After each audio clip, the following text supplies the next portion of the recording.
नमस्कार, प्रणाम, अभिनंदन, स्वागत। दोस्तों, मैं आपकी अपनी सखी हाजिर हूँ लेकर आप ही का पसंदीदा कार्यक्रम। जी हाँ, बात कर रही हूँ दस्तक दिल की बात कलम से। आप जानते हैं, दस्तक में हर बार आपकी मुलाकात होती है हमारे ख़ास मेहमान से। और मेहमान भी वो होते हैं जो अदब की दुनिया के यानी साहित्य के आकाश के वो परिंदे होते हैं जिन्होंने खूब परवाज़ भर रखी होती है, साहित्य सृजन किया होता है और आम आदमी से बने होते हैं। ख़ास ऐसी ख़ास शख्सियत आज हमारे स्टूडियो में है और अपने मेहमान से मिलवान से अपने जो हमारे मेहमान हैं उनको मिलवाने से पहले मैं आपको उनके बारे में बताना चाहूँगी और ये भी बताना चाहूँगी कि जीवन की उबड़ खाबड़ पगडंडियों पर चलते चलते कैसे अपनी ख़ास पहचान बनाई है। तमाम बातें साझा करेंगे हमारे साथ हमारी मेहमान और उनके बारे में मैं बता रही थी कि ख़ास बात उनको जो है आपसे रूबरू करवाने से पहले तो जब हम रूबरू करवाएंगे बहुत कुछ तो वो ही बताएंगी, लेकिन जितना कि हम जानते हैं सरसरी तौर पर आप आईएएस ऑफिसर रही हैं और आईएएस ऑफिसर होना अपने आप में देश की सेवा करने में सबसे बड़ा योगदान होता है।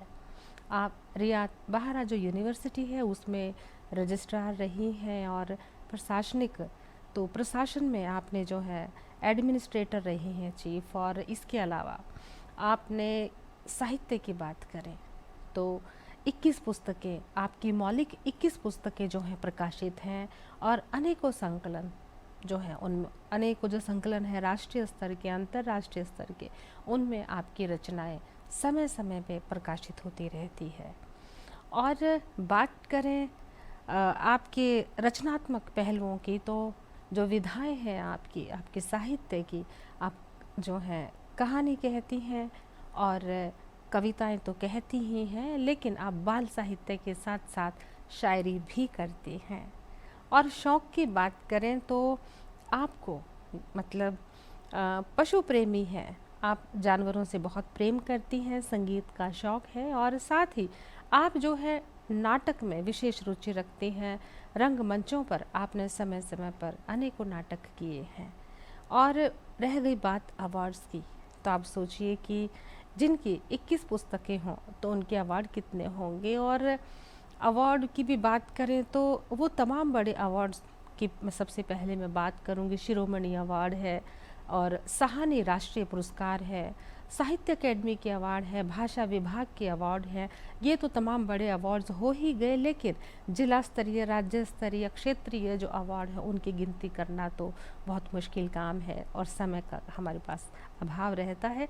तो हम ये कह सकते हैं सैकड़ों ऐसे पुरस्कार अवार्डों से आप अलंकृत हैं और इतनी तमाम उपलब्धियाँ आपके पहलू में हैं, आपके पास हैं, तो फिर देर कैसे, मिलवाते हैं आपको हमारी ख़ास मेहमान से। जी हाँ, बात कर रहे हैं उषा आर शर्मा जी के। उषा आर शर्मा जी, आपका जस्ट टीवी के प्रांगण में हम दिल की गहराइयों से आपका स्वागत करते हैं। नमस्कार। श्रोतागण भी देख रहे हैं, उन सबको भी मेरा प्रेम सहित नमस्कार।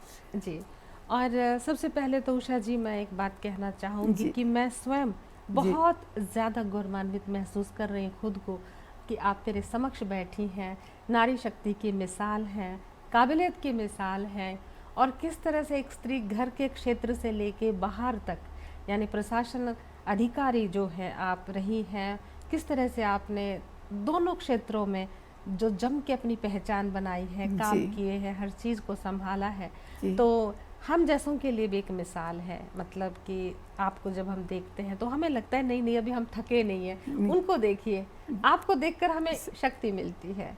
और ये हमारी शक्ति जो है, हमारे जो दर्शक हैं जस्ट टीवी के, वो ये ज़रूर जानना चाहेंगे कि आज दस्तक में जो हमारी मेहमान है वो कहाँ से हैं।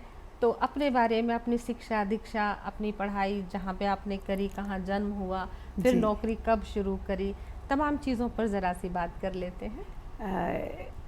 देखिए, मैं एक सैनिक परिवार से आती हूँ। मेरे फादर आर्मी में ऑफिसर थे और मेरा जन्म बॉम्बे में हुआ।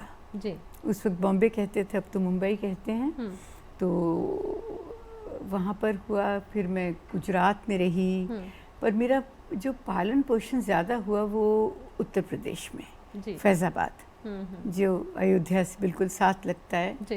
तो कोई 10 बरस फैज़ाबाद में रही हूँ मैं। तो भले ही मैं कॉन्वेंट में पढ़ी, लेकिन पता नहीं कि हिंदी से मुझे बहुत लगाव है। और वहीं मेरे पेरेंट्स ने मुझे एक तरह से कभी ये नहीं सोचने का कभी मुझे मौका ही नहीं मिला कि मैं लड़की हूँ या लड़का हूँ।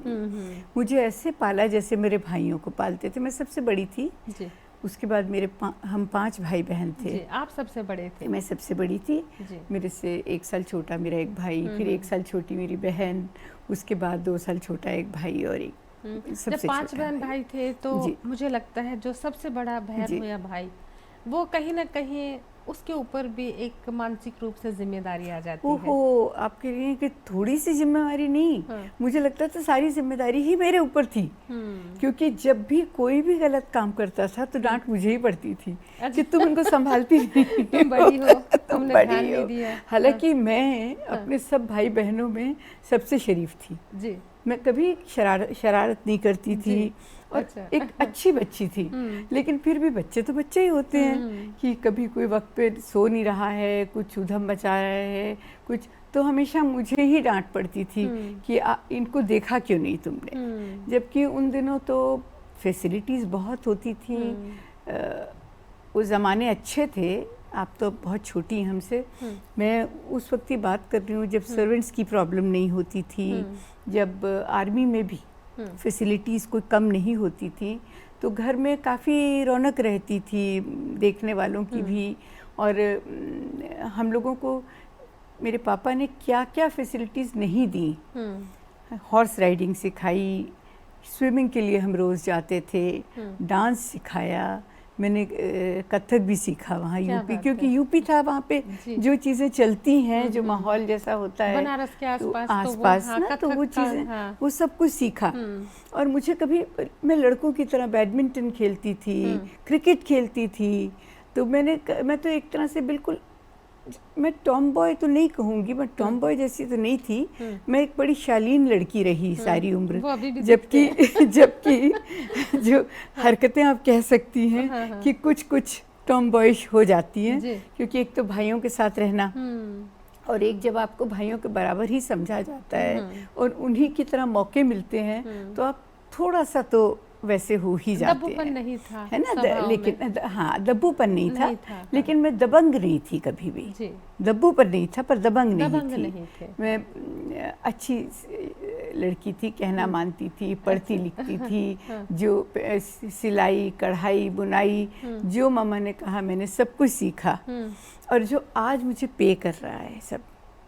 क्या बात है। तो मेरी पढ़ाई तो वैसे यूपी में ज़्यादा हुई। उसके बाद में फिर जब मेरे फादर की ट्रांसफ़र वहाँ से कश्मीर में हो गई तो फिर हम लोग चंडीगढ़ आ गए, क्योंकि यहाँ हमारा घर था।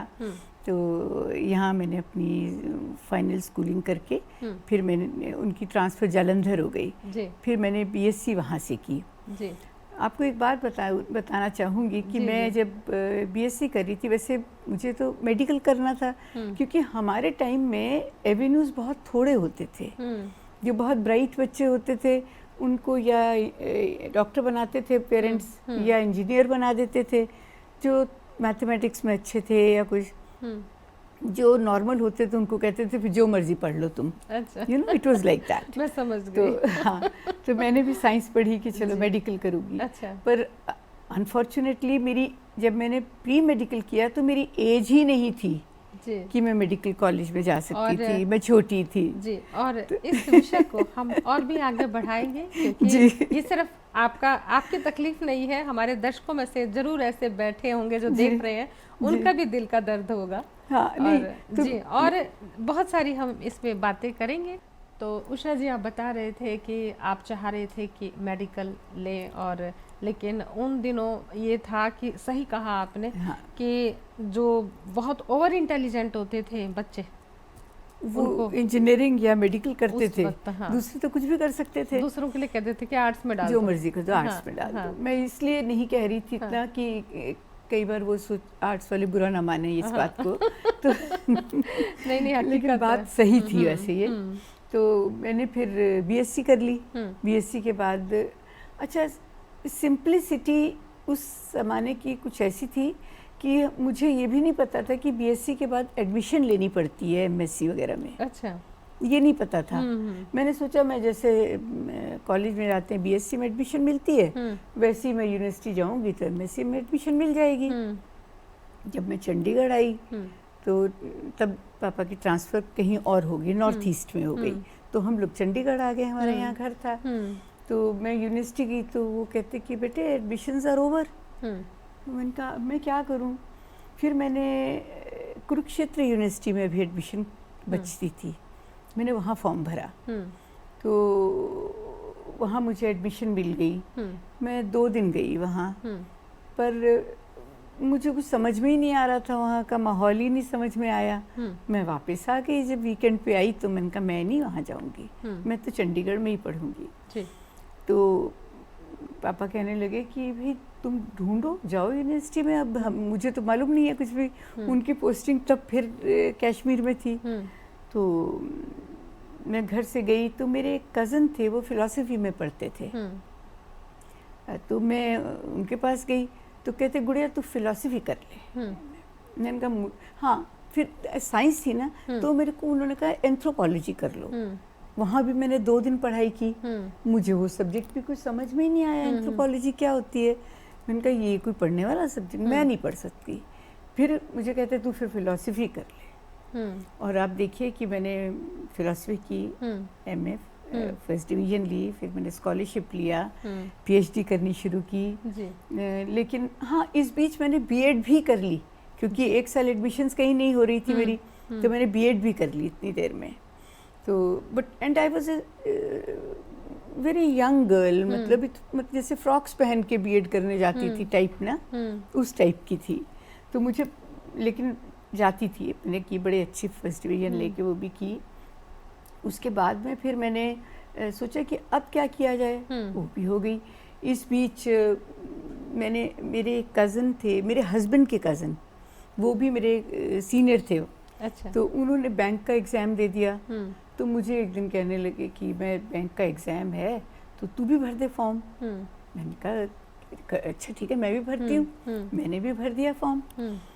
जब उसके बाद कई महीनों बाद रोल नंबर वगैरह आया तो कहने लगे कि वो रोल नंबर आ गया है, चलें। मैंने कहा मैंने नहीं जाना, कि वो तो आपने मुझे बताया था ग्रेड डी ऑफिसर। मैंने कहा ग्रेड डी तो बहुत नीचे होता है, ए बी सी डी आता है। तो मैंने कहा ये तो कोई, मैं नहीं करूँगी ऐसी छोटी सी नौकरी, थोड़ा करनी है मैंने। कहते तू ऐसे कह रही है जैसे तेरी सिलेक्शन हो ही जाएगी। अच्छा। और मज़ेदार बात है, मैंने वो एग्ज़ाम उसके साथ जाके दिल्ली में दिया। I secured 82.5% marks and I topped here.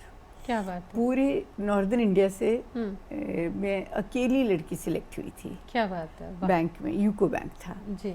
फिर मैंने 2 साल वहाँ नौकरी भी कर ली जी। तब तक मैंने पीसीएस का एग्ज़ाम भी साथ साथ दे रखा था, क्योंकि मुझे नहीं पता था आईएएस क्या होता है, पीसीएस क्या होता है। पर क्योंकि यूनिवर्सिटी में सब देते थे तो मैं भी फॉर्म भर दिया मैंने भी।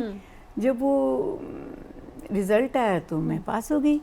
तो फिर रोल नंबर ढूंढूं कि कहाँ है, क्योंकि 2 साल पहले एग्ज़ाम दिया था। वो भी मिल गया, खैर पास हो गई। फिर मैंने वहाँ से रिज़ाइन करके पीसीएस ज्वाइन कर लिया जी। करते करते फिर आईएएस में आ गई।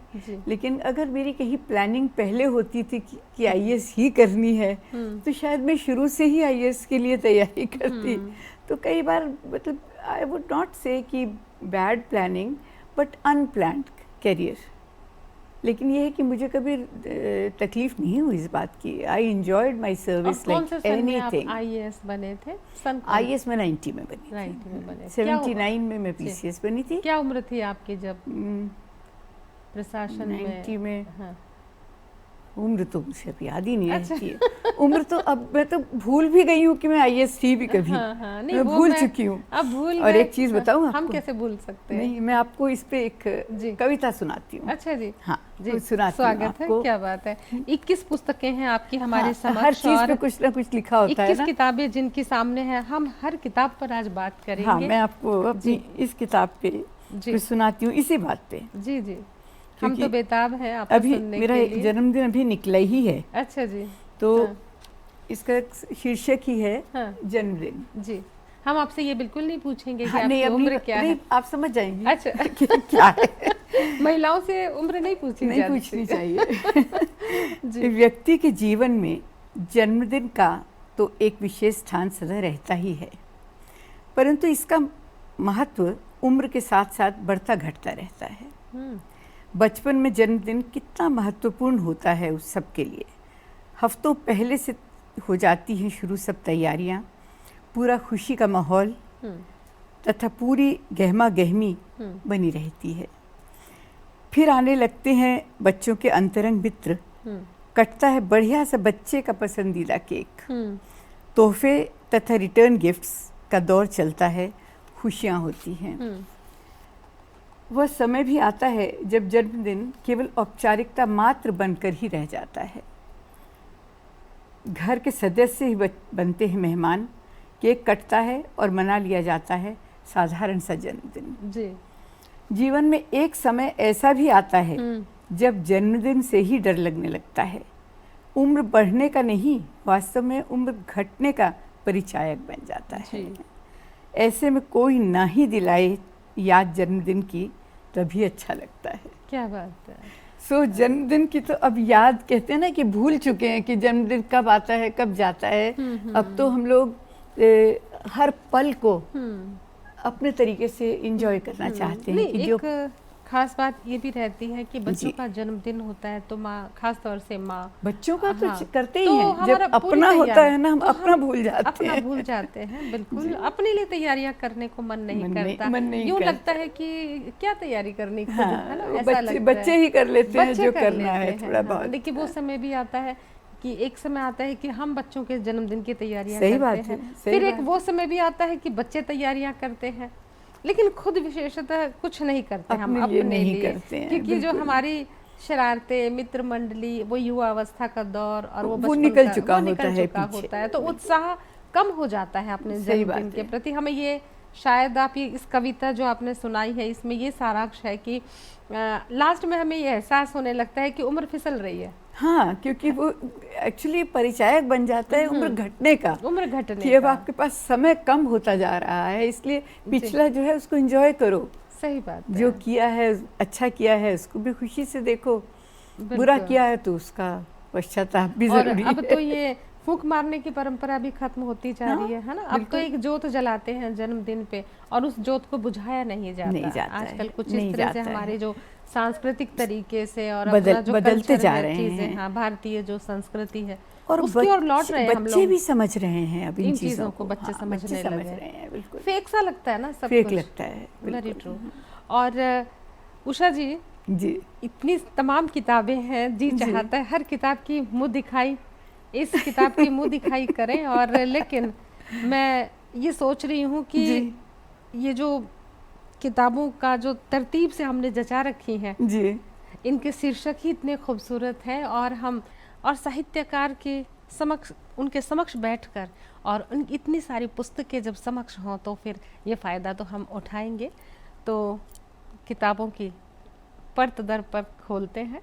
तो उषा जी, ये जो किताब है एक वर्ग आकाश जी, ये आपकी पहली पुस्तक? ये मेरी पहली पुस्तक थी। तो बहुत ही खूबसूरत किताब है दोस्तों। परत दर नहीं, एक वर्ग आकाश। जी हाँ, एक वर्ग आकाश बेहद खूबसूरत किताब है और कविताओं की किताब है। तो जानते हैं इसमें क्या है। और एक वर्ग आकाश में एक वर्ग जो आकाश है, इसमें क्या है, ये तो उषा जी ही बताएंगी। तो उषा जी, इस किताब के बारे में बताइए और कोई कविता भी सुना दीजिए इसमें से। ये मेरी पहली किताब थी, 1997 में मैंने लिखी जी। और एक्चुअली लिखती मैं बचपन से कुछ ना कुछ थी, पर मुझे सालों साल पता ही नहीं चला कि लिखना क्या होता है।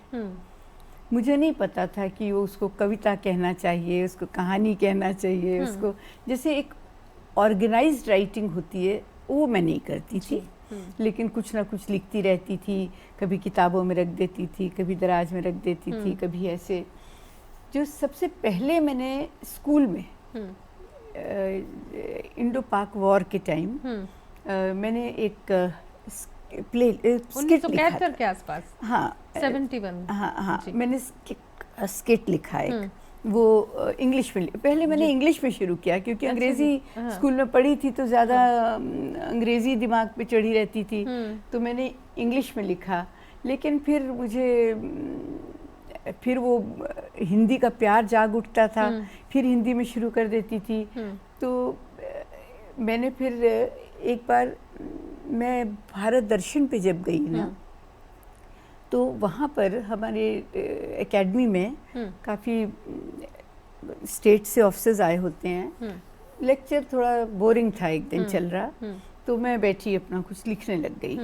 तो रात को सारे जो हमारे फ्रेंड्स थे, बैचमेट्स थे, वो पूछने लगे कि इतने बोरिंग लेक्चर में इतनी सीरियसली क्या लिख रही थी, नोट्स ले रही थी। मैंने कहा मैं तो कविता लिख रही थी। कहते सुनाओ। फिर मैंने उनको सुनाई, तो उनको अच्छी लगी। तो उन्होंने कहा फिर और सुनाओ। वो जैसे कहते हैं ना, एक जोश आया। फिर हम भारत दर्शन पे गए, अंडमान निकोबार तक, उधर में शिलोंग, गुवाहाटी, कहाँ तक जाके आई।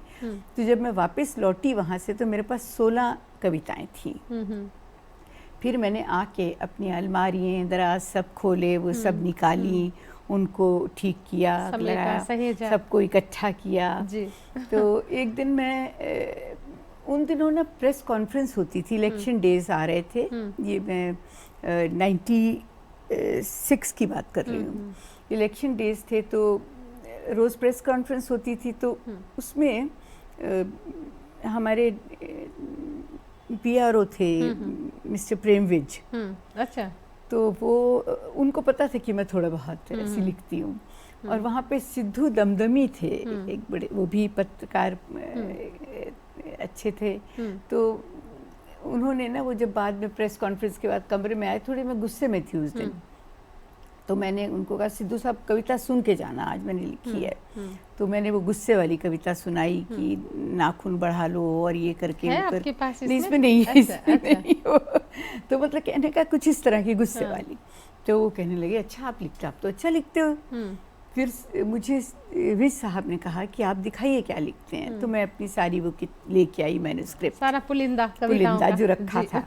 उन लोगों ने देखा और पढ़ा। तो कहते कि मैडम ये ना छिपाने की चीज़ नहीं है, छपाने की चीज़ है। क्या बात है, छिपाने की चीज़ नहीं है, छपाने की चीज़ है। क्या बात है। तो मैंने कहा अच्छा तो छपाते कैसे हैं। अच्छा। फिर चलो मैंने एक दो लोगों को पूछा। कई साहित्यकार भी जानते थे, बड़े बड़े मठाधीश थे। चंडीगढ़ तो साहित्य का गढ़ है ना। तो लेकिन वो कहते हैं अच्छा है और लिखो। किसी ने कोई एडवाइस नहीं दी मुझे। तो फिर मैंने ना किसी तरह वो मुझे प्रेम विज जी ने गाइड किया और मैंने अपनी ये पहली किताब ना लिख दी। और उसके बाद फिर ये डॉक्टर MS गिल थे, चीफ इलेक्शन कमिश्नर, उन्होंने पब्लिश करवाई। पब्लिश तो नहीं, उन्होंने इसको मेरा सहायता करी, मौका दिया मुझे कि। और करते हैं अगली किताब है पिघलती सांकलें। ये काव्य संग्रह है। हाँ, काव्य संग्रह है। तो दोस्तों आप देख रहे हैं, ये हमारी अगली किताब है पिघलती सांकलें और काव्य संग्रह है। और ये जो है, ये कौन से सन में आई थी किताब? ये आई थी 1998 में जी। तकरीबन मेरी ना हर साल ही किताबें आती रही हैं। पहले तो आपकी सारी किताबों की मुंह दिखाई कर लो। हाँ, कर लीजिए, बिल्कुल बिल्कुल। और दोस्तों ये देखिए, भोजपत्रों के बीच किताब है। और ये कब आई थी आपकी किताब? भोजपत्रों के बीच आई थी मेरी 1999। अच्छा, तकरीबन हर साल ही आती थी ये किताब। और फिर आपने करी दोस्ती हवाओं से। नहीं, हाँ, क्यों ना कहूँ आएगी बीच जी। नहीं, एक कहानी की किताब आई है। ये कहानी की किताब नीचे वाली। जी जी, भोजपत्रों के बीच। क्यों ना कहूँ ये और एक चीज और है। हाँ, क्यों ना कहूँ, ये किस विषय पे? कहानी की किताब। कहानी की किताब है। तो क्यों ना कहूँ, इस किताब में आपने क्या कहने की कोशिश की है? हाँ, इस किताब के बारे में मैं बताती हूँ। बात कर लेते हैं कि इस किताब में मेरी ये इसकी जो एक पहली ही कहानी है वो ट्रिब्यून में छपी भी है जी। तो ये कहानी ऐसी थी कि मैंने जब ट्रेनिंग की, बड़े बड़े सीनियर ऑफिसर्स के साथ ट्रेनिंग की, सब कुछ किया, पर किसी ने मुझे ये नहीं समझाया कि पॉलिटिशियंस के साथ कैसे डील करते हैं। अच्छा। मैं नाइव थी, मैं उनको फेस वैल्यू पे लेती थी। जो वो कहते थे मैं सोचती थी ये बिल्कुल ठीक कह रहे हैं, ये जैसे कह रहे हैं ये यही मायना, इनका मतलब भी यही है शायद। तो मुझे लेकिन पता चला अपने एक्सपीरियंस से कि एक इंक्वायरी के केस में मुझे कहा गया कि ये इंक्वायरी करनी है और इसको आपने जल्दी ख़त्म करना है। मैं बड़ी मेहनत से लगी रही उस इंक्वायरी पे, लेकिन जब मैं कुछ दिन बाद मंत्री जी के पास पहुंची वो इंक्वायरी रिपोर्ट लेकर, तो जिसके अगेंस्ट इंक्वायरी थी वो उनके बगल में बैठा था और कहने लगे कि देखिए ये हमारे ख़ास हैं, इनका ज़रा ध्यान रखिएगा। अच्छा जी। तो मैं वापस आ गई और मैंने देखा कि वो मेरी जो फाइल, वो जो कहानी के जो उनकी रिपोर्ट के पन्ने थे वो मेरे टेबल पे पड़े थे और वो पंखे की हवा में उड़ रहे थे। तो मैंने तब जैसे कहते हैं ना कि गांठ बांध ली ये बात कि करो वो जो आपका मन कहता है और कुछ सुनने की कोई मतलब नहीं है इससे। और आप काफी स्ट्रिक्ट रहे होंगे अधिकारी के तौर पे। मैं स्ट्रिक्ट थी और बड़ी मतलब अदब से काम करती थी। ये नहीं कि मैं किसी के साथ कोई ज्यादती करती थी या किसी से कोई बेअदबी से पेश आती थी, नहीं, बड़ी रिस्पेक्टफुली काम करती और थी आप सबसे, लेकिन मैं जिद्दी थी। जिद्दी थे। आप 1990 में IAS ऑफिसर बने थे और आपने कपूरथला में पोस्टेड हुए। कपूरथला में तो मेरी पोस्टिंग 97 में हुई। मेरा ज्यादा वक्त ना इलेक्शन कमीशन के साथ निकल गया इस दौरान। लेकिन वहाँ का माहौल कैसा था जहाँ आपकी पोस्टिंग हुई थी? कपूरथला का उस वक्त तो देखिए आतंकवाद था। बिल्कुल, मैं वही कहना चाहती हूँ। थोड़ा डिफिकल्ट तो था, लेकिन सभी करते थे। हम लोगों को उससे पहले जब 96 तक तो लड़कियों को फील्ड पोस्टिंग्स ऐसी देते ही नहीं थे। डिप्टी कमिश्नर काफ़ी साल नहीं लगी थी लेडीज़, लेकिन जब मैं लगी हूँ 96 में मैं कहूँगी 2 लड़कियों को इन्होंने DC लगाया।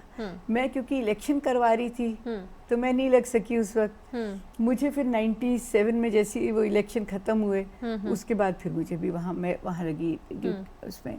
तो इट वाज टफ, क्योंकि आमतौर पे पहले ये सब मतलब सोचते थे। इवन जब मैं उससे पहले जूनियर ऑफिसर थी, पटियाला में थी, तो एक बार कमिश्नर साहब का फ़ोन आया कि बेटे कोई ऑफिसर है ऑफिस में। मैंने कहा सर क्या हुआ? कहते वहाँ वो लड़कों ने बड़ा हुड़दंग मचा रखा है तो वहाँ भेजना है। तो मैंने कहा सर मैं क्या हूँ? कहते नहीं बेटे तेरे को नहीं भेजना, कोई मेल ऑफिसर चाहिए। अच्छा। मैंने कहा जी वो मेरे को तो देखते ही वो लोग अपने आप ही आधा असर तो उन पे वैसे ही पड़ जाएगा कि लड़की के सामने हम क्या करें।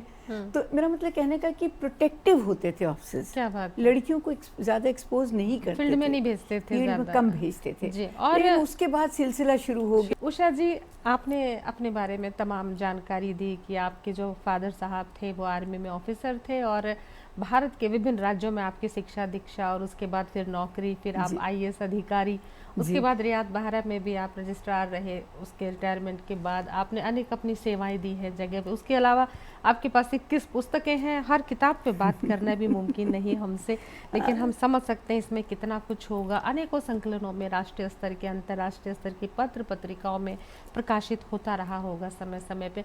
लेकिन मैंने जब आपका परिचय पढ़ा, आपका जो साहित्यिक परिचय होने के साथ साथ और आपके बारे में और भी मैं एक खास बात जानती हूँ, कर दूँ जिक्र? करिए। मैंने ये सुना है कि आपको जानवरों से बहुत लगाव है। हाँ, ये तो आपने मेरे मन की बात की। आपने बहुत सारे कुत्ते रखे हुए। देखो कुत्ते कहना आपको बुरा लगता है, मुझे मैं बेबीज कहती हूँ। आप बेबीज कहते हैं लेकिन हम कुत्ते ही कहते हैं। इसने डॉग लवर है आपके लिए वो आपके बच्चे हैं जी। लेकिन बाहर वाला जब उनको देखेगा तो यही कहेगा कि मैडम के पास इतने सारे कुत्ते हैं। कहते हैं लोग। तो उनको कुत्ता कहना कैसा बुरा लगता होगा ना? नहीं, बहुत बुरा लगता है। हाँ। कि कई बार ना जैसे ऐसे होता था कि जैसे वो मैं जा रही हूँ, उनकी कोशिश होती है जैसे मेरे साथ गाड़ी में बैठ जाएं तो गनमैन खड़ा है, वो कहेगा दूसरा सर्वेंट को आवाज देगी ये कुत्तों को उधर कर दे। तो मैं कहती इधर कुत्ते किसको कहा? ये मेरे बच्चे हैं। अच्छा। तो फिर कहते थे। और ऐसी एक बार मैं मुक्तसर में थी। अच्छा। तो कोई मिलने आए, वो लॉन में हम बैठे थे जी। तो शाम हो गई तो मैंने उनसे कहा कि ठंड हो रही है तो बच्चों को कपड़े पहना दो। कहते मैडम आपके बच्चे कपड़े अभी कपड़े नहीं ठंड में पहनते। मैंने कहा आपको नहीं पता है, मेरे स्पेशल बच्चे हैं। अच्छा। जिनको कपड़े शाम को पहनाने पड़ते हैं। अच्छा, क्या तो बात है। मेरे तो पास कितने बेबीज हैं आपके? एक समय मेरे पास 16 कुत्ते थे। 16 कुत्ते। तो अलग अलग ब्रीड थी उनकी? हाँ, 3-4 ब्रीड्स के तो होते कौन हैं। सी? मेरे पास वैसे ज़्यादा तो मैं पेकिनीज रखती हूँ जी, चाइनीज़ ब्रीड है जी, तो वो रखती हूँ। फिर मेरे पास ये जो होते हैं लेब्राडोर रहा। हाँ, फिर मेरे पास कॉकर स्पैनियल है। हाँ, फिर मेरे पास पग्स हैं जी। तो कोई ना कोई चलता रहता है। हाँ, बट पेकिनीज इज माय फेवरेट। हाँ, आपके घर में 8 अभी भी अभी 8 हैं। जब 16 कुत्ते रहते थे तो उनका खाना दाना तो चलो नौकर चाकर सब संभालते थे। ऐसे उर्मिल जी के खाना तो देखिए मैं बहुत ज़्यादा नौकरों पे डिपेंड इसलिए नहीं करती कि पकाने पे नहीं डिपेंड करती, हम उनको फीड पे रखते हैं जी। रेडीमेड फीड्स मिलती हैं। राइट। वो हम बोरियाँ लेके आते हैं, 2 बोरी महीने की या 3 बोरी जितनी लगनी है। सिर्फ 2 बड़े कुत्ते जो होते हैं ना ज़्यादा, वो फीड पे नहीं पल सकते क्योंकि उनको रोटी चाहिए। तो 2 कुत्ते 3 कुत्ते रोटी वाले होते हैं, बाकी सब फीड वाले होते हैं। तो इसमें ना फिर नहीं तो नौकर कई बार रोटी बनाने के मारे कह देते हैं कि खिला दी इसको जी, और वो भूखे रह जाते हैं। तो मैंने वो सिस्टम पहले से ही रखा हुआ है कि इनको फीड पे रखो। और बड़े कॉम्पिटिशन्स में जाते थे, खूब इनाम जीतते थे। इतनी ट्रॉफीज, मेरे बच्चे हंसते हैं कि मम्मा इतनी तो हमारी नहीं है जितनी आपके बच्चों की ट्रॉफी। क्या बात है। मेरा एक बेटा है, एक बेटी है जी। मेरा बेटा उसने इंजीनियरिंग की, MBA की, फिर लॉ की जी। अब वो प्रैक्टिस कर रहा है हाई कोर्ट में। और बेटी ने मेरी डेंटल किया, फिर MBA हॉस्पिटल मैनेजमेंट की, फिर उसने मेडिकल लॉ किया। और अभी वो, उसके बच्चे छोटे हैं तो वो कहती है कि मामा 1 साल अभी मैं और काम नहीं करूंगी, but she is doing something. वो गेस्ट लेक्चरर है, यूनिवर्सिटीज़ वगैरह में जाती है, जैसे चितकारा में या कहीं भी, जहाँ भी उसको हो। और वो ना सॉफ्ट स्किल्स वगैरह पे ट्रेनिंग देती है जी। तो उसने अपना अलग सिस्टम बना लिया है जब तक उसके बच्चे स्कूल नहीं जाते। बहुत बढ़िया है। हाँ। और हम बात कर रहे थे डॉग्स की, तो इस वक्त आपके पास 8 हैं। तो उनको आप कैसे देखभाल करते हैं? उनको यही है कि पहले सर्वेंट्स कर लेते थे। हाँ। अब जरा कश्मकश करनी पड़ती है, कभी खुद करो तो कुछ उनसे करवाओ। आपने सबके नाम होंगे? उनके नाम तो देखिए, नाम के लिए तो ये भी इंसानों की तरह ही हैं, बेनाम तो रह ही नहीं सकते ना। और दूसरा, कोई टाइम था मेरे हस्बैंड ड्रिंक नहीं करते थे, फौजी, लेकिन ड्रिंक मतलब छोड़ दी थी ड्रिंक। पहले करते थे, वो कोटा पूरा हो गया था तो वो नहीं करते थे। तो मैंने उनका नाम सबका, किसी का विस्की रखा हुआ था, किसी का वाइन रखा हुआ था। अच्छा। किसी का स्कॉच था, किसी का क्या बात है शिवाज, किसी का रीगल। अच्छा। किसी का Coco, coffee, you know that kind of names. फिर एक स्टेज आई, मैंने के नाम थे, हाँ, फ्लावर्स पे नाम रखने शुरू कर दिए। अच्छा। हाँ, किसी का एस्टर रख दिया, किसी का कुछ ऐसे रख दिया। क्या बात है। तो अभी मेरे पास जो हैं वो एक मफिन है इस वक्त, एक औरा है, मफिन, औरा, एक बबल्स। और इनके नाम कोई मेल नहीं खाते हैं, मतलब सब अलग। एक फॉली, एक बार 4 बच्चे इकट्ठे हुए, एक का नाम Folly, Molly, Dolly and Polly रख दिया। क्या बात है। तो उनमें से इस तरह अब नाम मिक्सअप हो गए सारे। लेकिन अब जब आप घर से बाहर जाते हैं तो उनको लगता होगा कि अब निकल ली बेटा, ये तो कब आएगी? तो no, they are very disciplined, you know. उनका अपना बाड़ा बना हुआ है। अच्छा। जैसे उनके लिए बाड़ा बना हुआ है, वहाँ पे कमरा है, पंखा लगा हुआ है, कूलर भी लगता है गर्मियों में। और उस बाड़े में वो रहते हैं। फिर एक घर के साथ साथ उनके लिए ना एले सा है बनाया हुआ हमने ना, जैसे लॉन की तरफ रेलिंग लगाई हुई है और इधर घर, तो वो पूरा खुला होता है गेट तक, तो उसमें घूमते रहते हैं, अपना खेलते हैं। मैं ये लेकिन उनको इंतजार करते हैं। हाँ, मैं वही कहना चाहती हूँ, बहुत इंतजार। जब हम घर से बाहर जाते हैं और जो हमारे डॉगी होते हैं वो देख लेते हैं कि इस टाइम मैडम बन ठन ली है, चलिए लिपस्टिक लगा, नहीं, they want to come along। नहीं, मैंने खुद भी देखा, मेरे घर में भी तो है, जैसे हमने तैयार हो लिए और जा रही है, लिपस्टिक लगा ली और हमने सैंडल पहन लिए या दुपट्टा ले लिया, तो वो ऐसे ऐसे करके देखेंगे कि बेटा निकल ली, अब कब आएगी, तो भौंकना शुरू कर देते हैं कि क्यों जा रही हो, नहीं क्यों जा रही हो, यही बात है, they want to come along, they want to come along, और वो बहुत फिर भौंकना शुरू कर देते हैं। और जब जाओ तो गाड़ी में से उतारते हैं बाकायदा, दरवाजा बाद में खुलता है और वो पहले मुंह अंदर, पहले मुंह वेलकम करते हैं, ऐसे ही करते हैं। वो बस वही है ना, बोल नहीं सकते, बाकी तो भावनाएं तो उनकी एक्चुअली जो बहुत ज्यादा प्रेम प्यार जानवर आपको देता है ना, वो इंसान भी देते हैं, पर इंसान फिर भी मूड से देते हैं।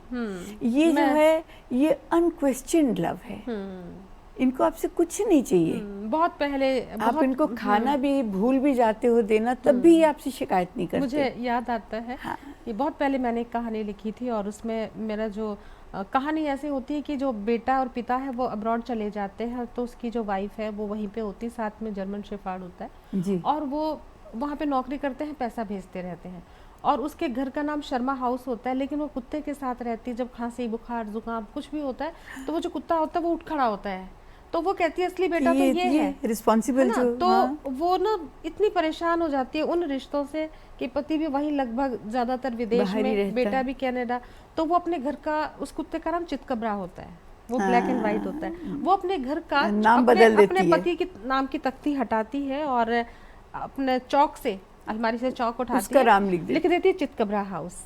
हाउ नाइस, हाउ तो स्वीट। मैं वो मेरे को भी, मेरे पास भी था एक बार जर्मन शेफर्ड, अब नहीं है, लेकिन वो कहते हैं ना कुत्तों से जब आप, कुत्ता कहना ही बुरा लग रहा है, नहीं लग रहा है, तो उसमें एक डायलॉग था कि कितना आसान है किसी को कुत्ता कह देना, पर कुत्ता बनना कितना मुश्किल है, बहुत मुश्किल है, कोई नहीं जानता। मैं तो ये कह ही रही हूँ कि और अब वो आपसे कुछ नहीं मांगते, कुछ नहीं मांगते, हाँ, भूखे प्यासे रह लेंगे सारा दिन, एहसास को महसूस करते हैं, महसूस करते हैं। हाँ, आप वो बैठा हुआ है आपके सामने, आपके हाथ में रिमोट है, आप उठे हैं, बैठे हैं, हर आहट पे नजर रखते हैं। अब मेरे 2 बच्चे ऐसे हैं जो अंदर ही रहते हैं, क्योंकि एक, फिर वही वाली बात है, मेरा एक कुत्ता है जो 12 साल 12.5 साल का है, he is blind, cocker spaniel है, 6 महीने से वो बिल्कुल अंधा है जी।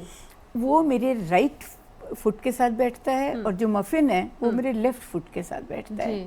पीछे मेरे प्लास्टर लगा हुआ था, तो दोनों मेरे एक एक पैर के साथ जो चिपक के बैठे रहते हैं। वो सारे हंसते हैं कि ये आपको चलाएंगे, क्या करेंगे। मैंने कहा इनको यही तसल्ली है कि मामा बैठी है और मुझे इनकी सिक्योरिटी है। क्या बात है कि सर्वेंट को तो बुलाऊंगी मैं। जाते जाते एक सवाल पूछ लेते हैं, इतनी सारी किताबें आप लिखती हैं, तो कैसे संतुलन बना लेती हैं?